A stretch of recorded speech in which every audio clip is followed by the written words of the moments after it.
Hello and welcome. I'm Janice B Gordon. I'm co-president of the Professional Speaking Association, PSA South East. I'm also a visiting fellow of Cranfield School of Management. That is consulting and training sales teams in key account management and social selling.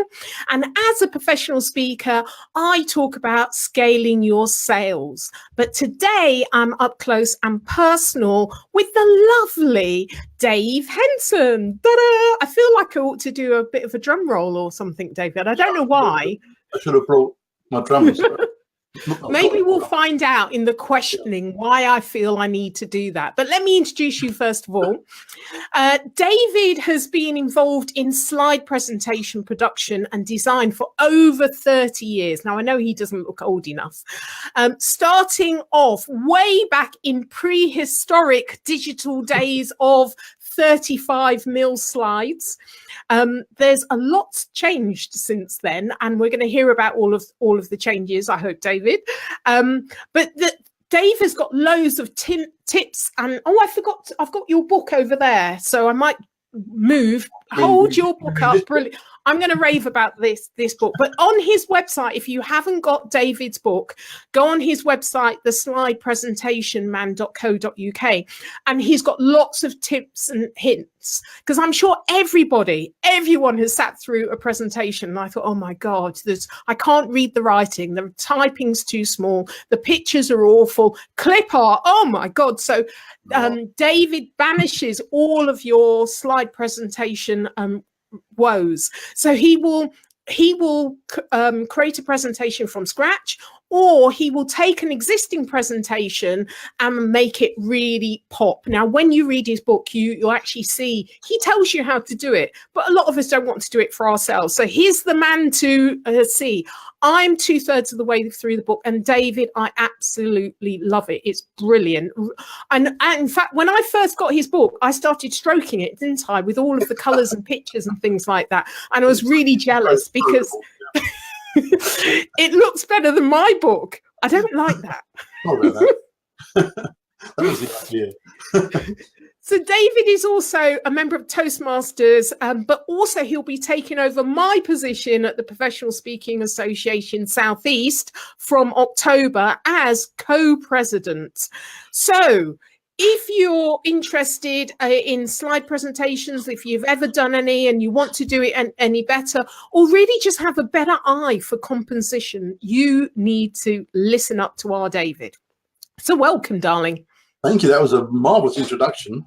You know, it wasn't too bad, really, was it? Yeah, I thought you knew. I'm getting better at this, aren't I? You're very good at it. I was thinking one day we should do it the other way around, so that you're the subject of the interviews.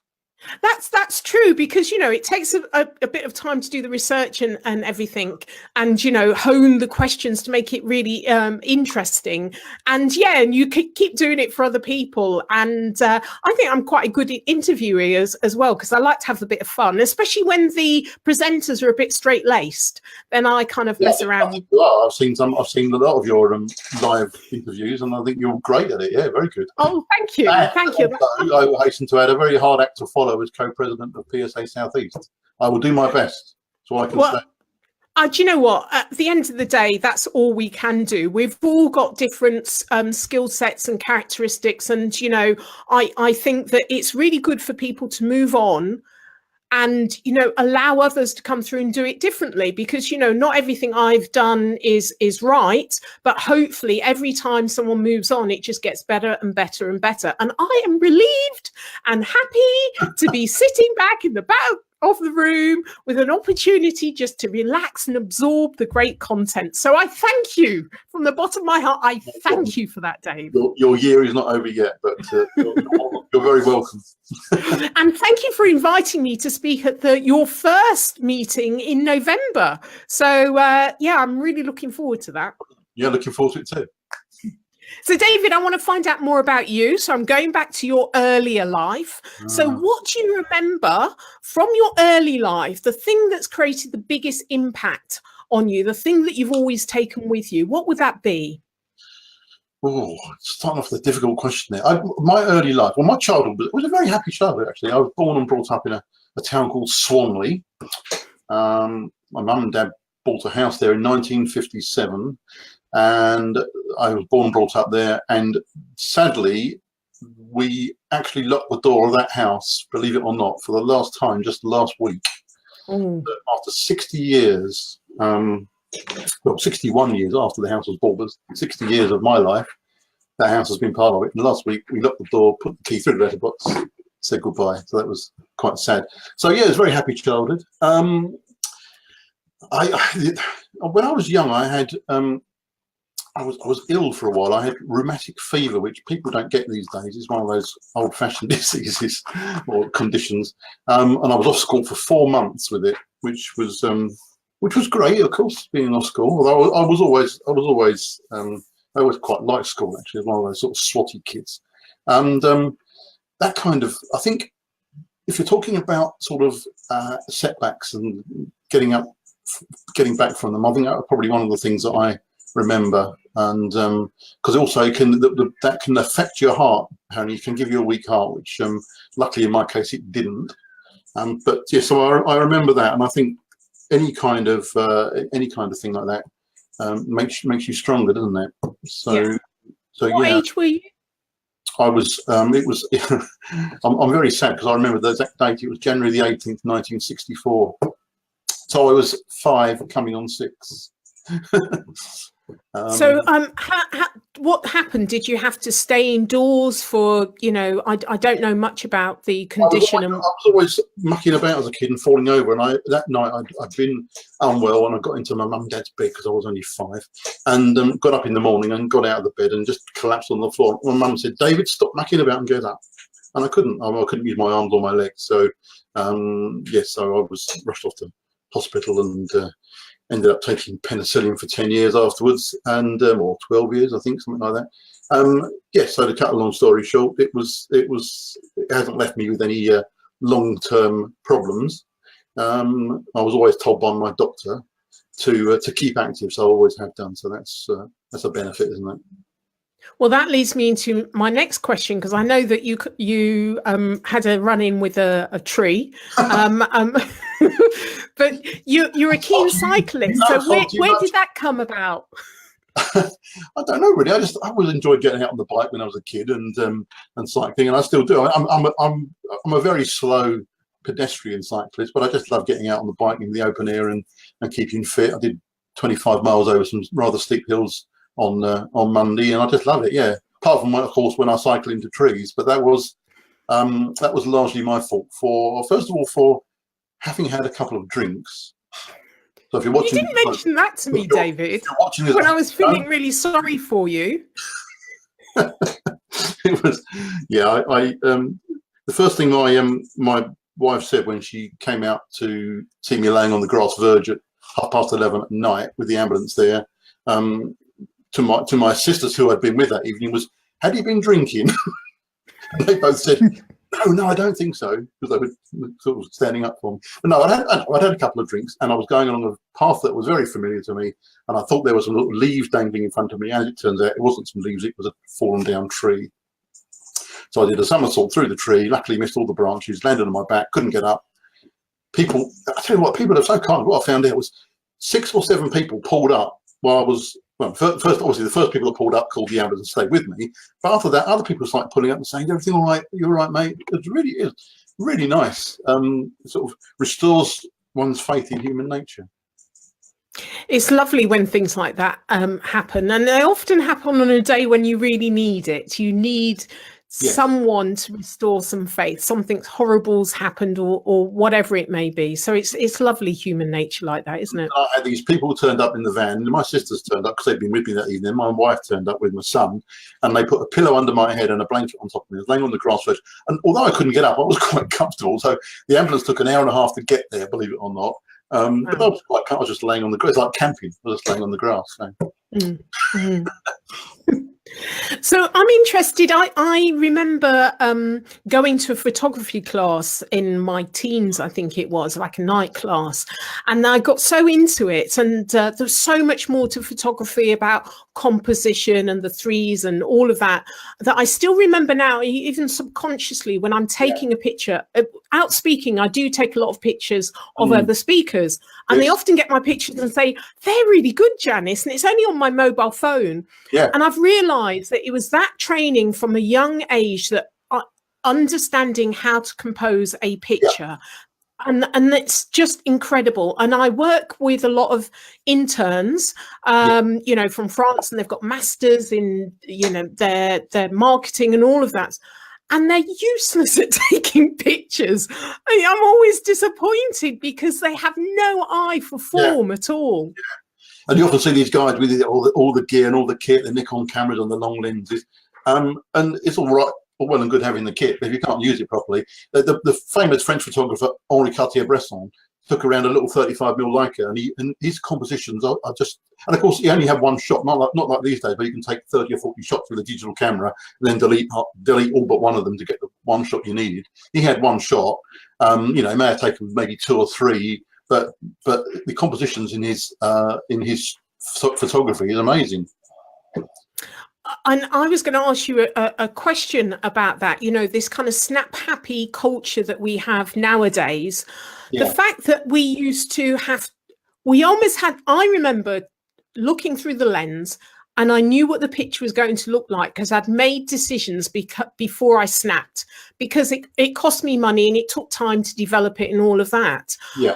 The fact that we've got this snap happy culture, do you think that actually we're going back, we're not valuing the art and form and the way that we look at things nowadays? We're not really looking. Do you think that the digital age is actually desensitizing us to beauty, art, form and all of that? I think it depends on the person, the individual. I think obviously it gives everyone the opportunity to take decent photographs. I mean, the camera does all the exposure and so on and so forth. Obviously in the past you had you had your 35mm camera and every shot had to count because, you know, as you say, it's costing you money. You've got 36 exposure film in the camera and you've got to make sure that every shot comes out right. Nowadays you can take 36. I mean, I can pick up my phone and take 36 shots. We're going in about 3 or 4 seconds and then pick out the best one. So I think it depends. I mean, I think for people of, I was going to say our age, people of my age. No, it is our age. people of my age. I actually value the fact that I've been through the analog age. You know, I worked as a photographic printer when I first left school, and you know, you had your arms elbow deep in some very dodgy chemicals, developing films and all sorts of things, and it gives you an appreciation of the effort that goes into making good photographs.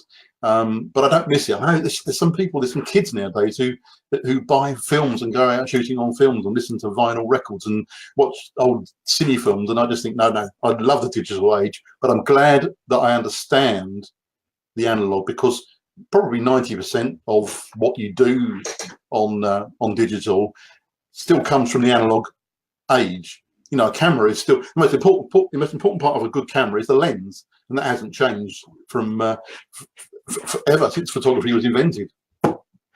There's the interesting story of Kodak and what happened to Kodak, the fact that they, you know, didn't go down the digital arena, and they kind of don't exist anymore. So I think it's quite interesting what you say about, although you love coming from the non-digital age, you're actually really embracing the whole everything that digital can bring you. So I think that's really interesting that you're not really harping back. No, but you do, because a lot of the principles that you learned. Well, I did a college course in photography, so I was a photographer originally, and a lot of the stuff that I learned still applies.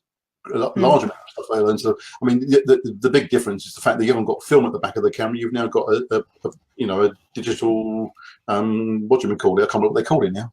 What do they call it? Well, it's kind of a chip, isn't it? Or something. That's the word I was looking for. A photo. Yeah. I think. Yeah.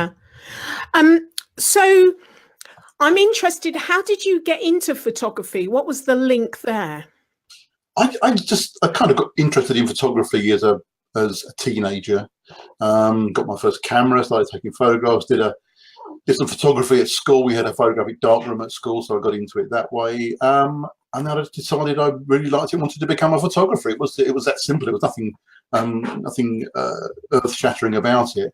And when I left school in 1976, I started work at a photographic company and did a day release course in diploma in professional photography at the Polytechnic of Central London, which is now the University of Westminster in Regent Street. And so, yeah, but what happened was that my interest in photography stayed, but I became so involved in the photographic printing side of things, and then I was promoted to become the manager of the audio-visual department, making 35mm slides, and I enjoyed that so much. So I kind of, that became my profession, that became my job, and I dabbled in photography as probably a sort of semi-professional on the side, or glorified amateur, whatever you want to call it, really. You must hold up your book because I'm going to be talking about that, and I don't want to move because mine's just over there. So I have been raving about this book. Your slides suck, and they really do suck. And it's such a beautiful book. Now, David, I'm about 2/3 of the way through. As you know, I'm a bit busy at the moment. We're going to talk about our events. I haven't quite finished it, but literally, you know that advert about having mobile phone shame. Are you ashamed of your mobile phones? I think you need to do something about the slides, because all of us have sat through presentations that are just atrocious. It doesn't matter how good you are as a presenter, but if your imagery is letting you down, it can be a real disaster. Yeah, I agree. And I think the thing is that one thing I say is that your slides are as important as you. And the reason I say that is because when you're standing on the stage, just talking without slides, people are focusing on you. And as soon as you put a slide up on the screen, they look at the slide and they look at you, and they look at you and look at the slide. So their attention is divided between you and the slide that's on the screen. So from that point of view, if they are looking at the slide half the time, then the slide has got to be as good and as professional as you are as a speaker.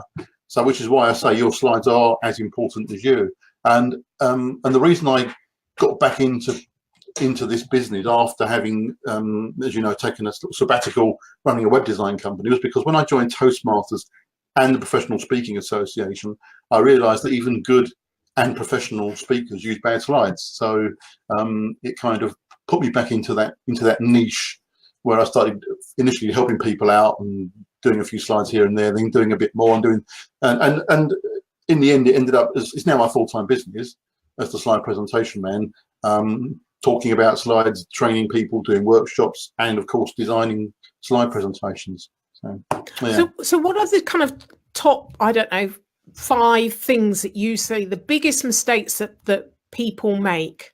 Oh, that will give all my secrets away. Okay. You're not going to say how to fix them. You're just telling us what are the biggest mistakes. Let me tell you what my biggest thing is, what I've said. I think you've probably heard this before, Janice, and that is if your slides work as handouts, they don't work as slides. Okay? That's really simple. If your slides work as handouts, they don't work as slides. Your slides should be only there for the 10, 20, 30 minutes that you're talking on stage for the audience, to support the audience, not to support the speaker. And then if you want to produce a handout, then produce the handout separately that works as a handout. People can sit down and read after the presentation, but make sure that your slides fulfill their role during the time you're standing on the stage. Don't put, which means basically don't put reams of text on the slide. Yeah. Losing my voice.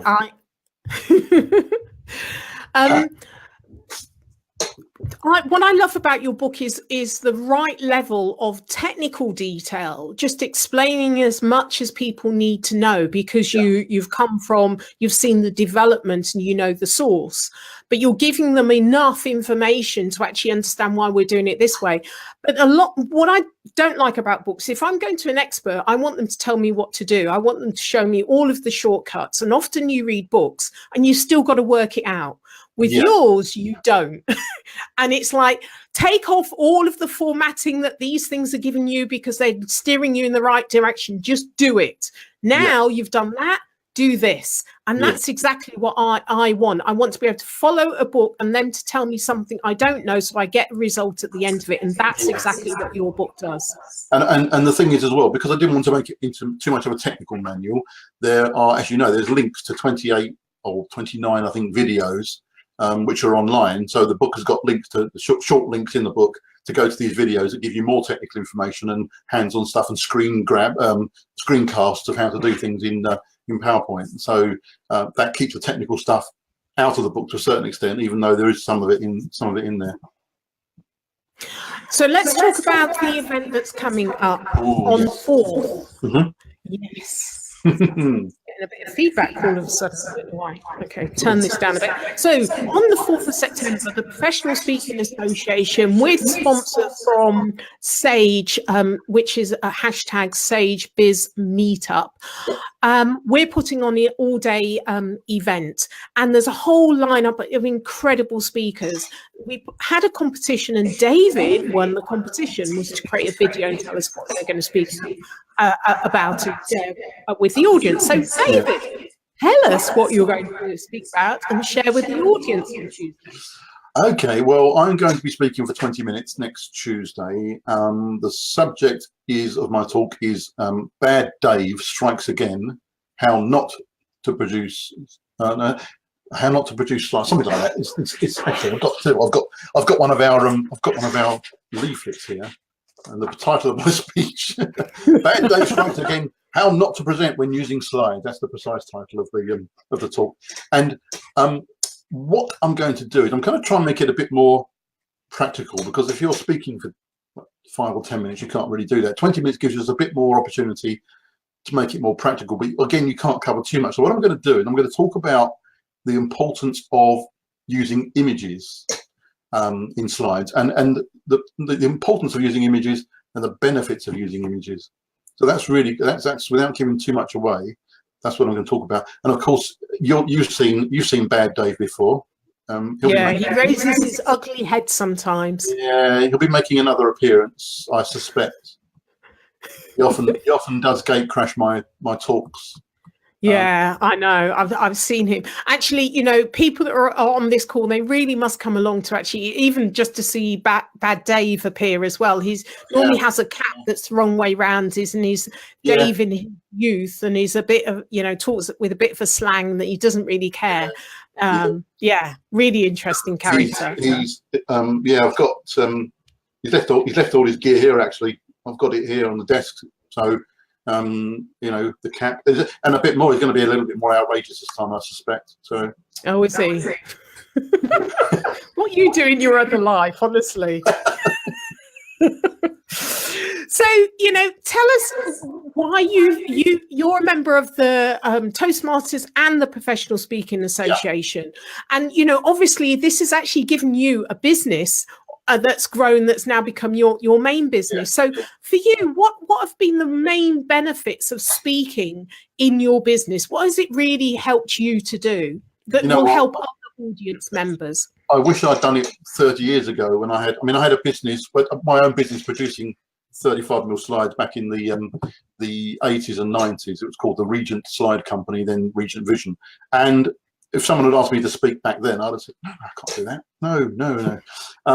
And it was only really from reading Jackie Barry's book about networking that got me into Toastmasters. I hadn't heard of it before, which gave me the confidence to do it, and then getting into PSA. Now the benefit is,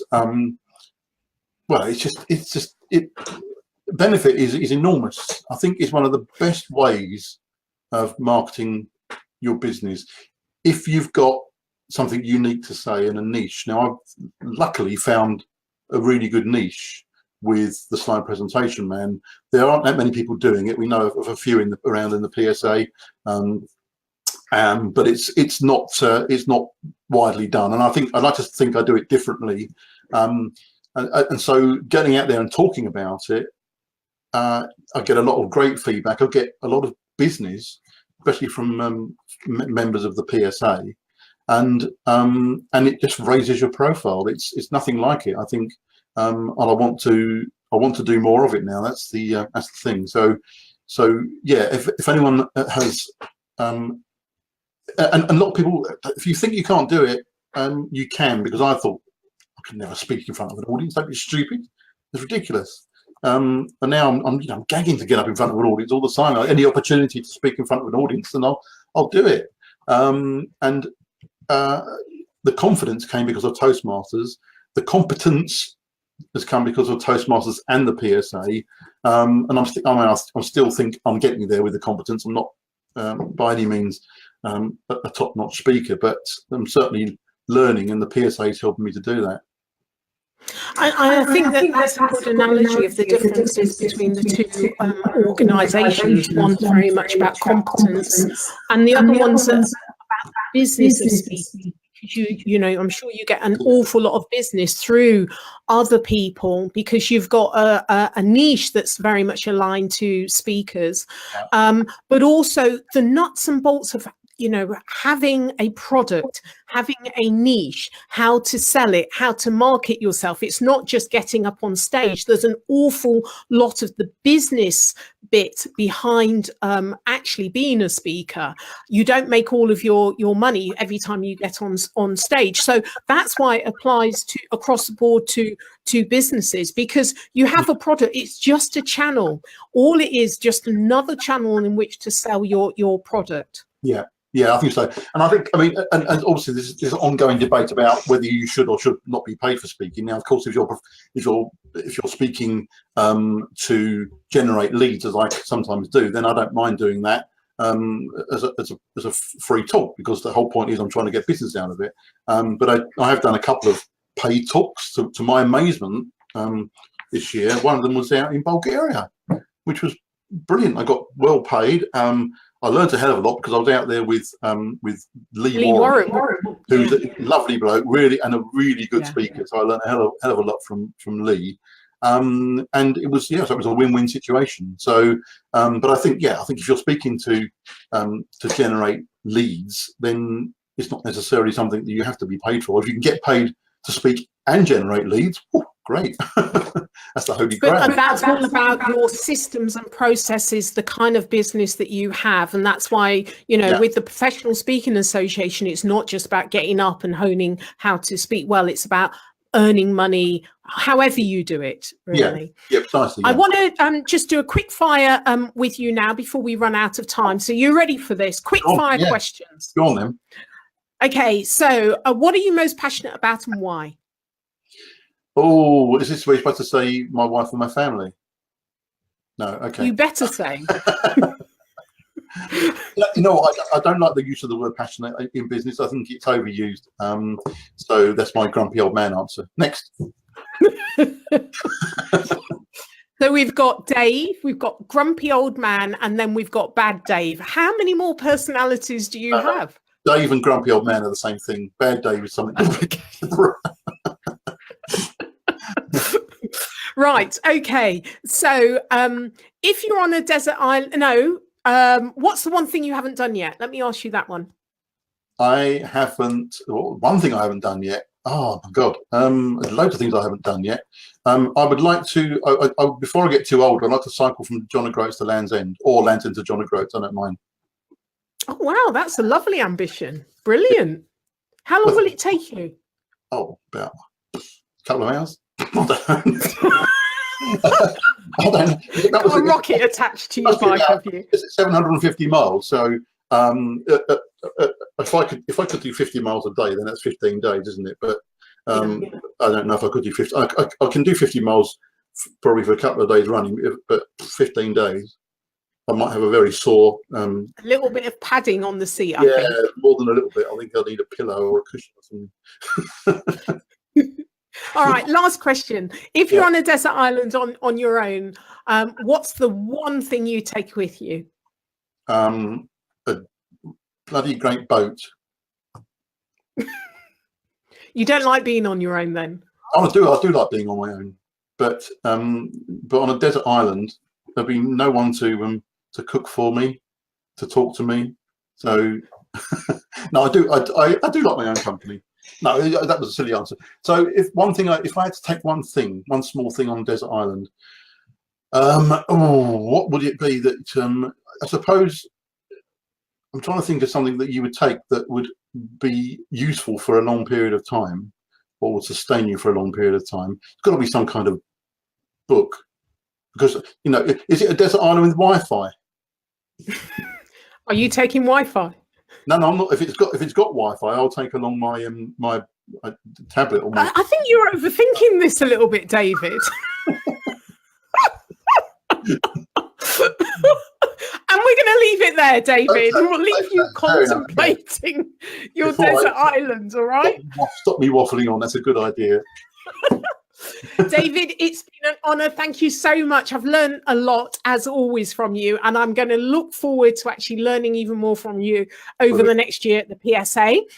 Look forward to seeing you on Tuesday at Stand Up, Speak Out, Be Heard. There are still lots of tickets left, and we've got lots of people that are already going to be there in the audience, so there'll be opportunities to network and get real access, direct access to all the speakers of myself and Richard and other even greater people than ourselves. So I'll leave a link in the bottom of all of this. Yeah, it's really easy to buy a ticket. It's just tiny.cc/PSASE. Simple link. Go to that link, buy your tickets, and be there.